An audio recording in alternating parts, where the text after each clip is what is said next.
అందరికీ నమస్కారం. ఈరోజు మనం రమణ మహర్షి బోధనల ఆధారంగా ఒక అద్భుతమైన విషయం గురించి తెలుసుకోబోతున్నాం. అదే జపంలోని స్థాయులు. ఇది కేవలం మంత్రాన్ని పైపైన పఠించడం గురించి కాదు. ఇది మనసు లోపలికి చేసే ఒక లోతైన ప్రయాణం. ముందుగా మనందరికీ ఎదురయ్యే ఒక పెద్ద సమస్యతో మొదలుపెడతాం. అదేంటంటే, ఎప్పుడూ పరుగులు పెట్టే ఈ మనసుని నిశ్శబ్దంగా, ప్రశాంతంగా ఉంచడం ఎలా? దీనికి మన పెద్దలు చెప్పిన ఒక అద్భుతమైన మార్గం ఉంది. అదేంటో ఇప్పుడు చూద్దాం. సరే, మనస్సు యొక్క ఈ చంచలత్వాన్ని అదుపులో పెట్టడానికి ఉద్దేశించిన ఒక పురాతన పద్ధతే ఈ జపం. అసలు జపం అంటే ఏంటి? అది మనసుపై ఎలా పనిచేస్తోంది? చూడండి, జపం అంటే కేవలం ఒక పదాన్ని మళ్లీ మళ్లీ వల్లెవేయడం కాదు. అదొక సాధనం. అంటే ఒక మంత్రాన్ని, ఉదాహరణకు ఓం నమః శివాయ అనుకోండి, దాన్ని పదే పదే పునశ్చరణ చేయడం ద్వారా మన ఆలోచనలన్నీ ఒకే చోట కేంద్రీకృతమవుతాయి. దీనివల్ల మనస్సు శుద్ధి అవుతుంది. ఇక్కడ్నుంచి అసలు విషయం మొదలవుతుంది. రమణ మహర్షి ఏం చెప్పారంటే, ఈ జపమనేది ఒకేలా ఉండదు, అందులో 3 వేర్వేరు స్థాయిలుంటాయన్నారు. ఇదొక ప్రయాణం లాంటిది. ఒక్కొక్క స్టెప్ మనల్ని కూడదల ఆకల్లోలేకి కొనుపోతుంది.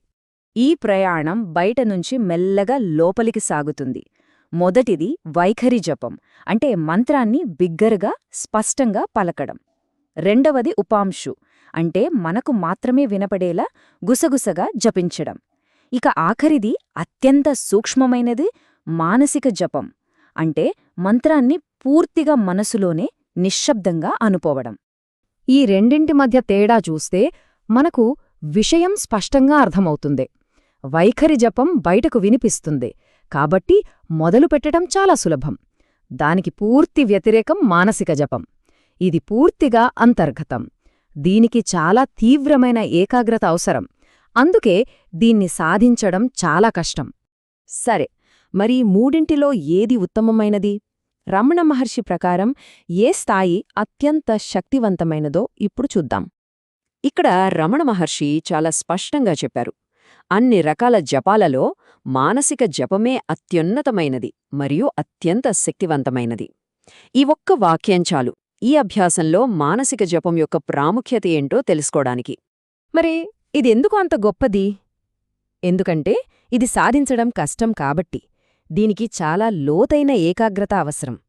మనం అంతగా ఏకాగ్రత పెట్టినప్పుడు మనస్సులో ఉన్న అనవసరమైన ఆలోచనలన్నీ తొలగిపోయి మనస్సు పవిత్రమవుతుంది.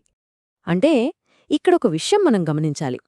ఈ సాధన ఎంత కష్టంగా ఉంటే దాని ఫలితం కూడా అంత శక్తివంతంగా ఉంటుంది.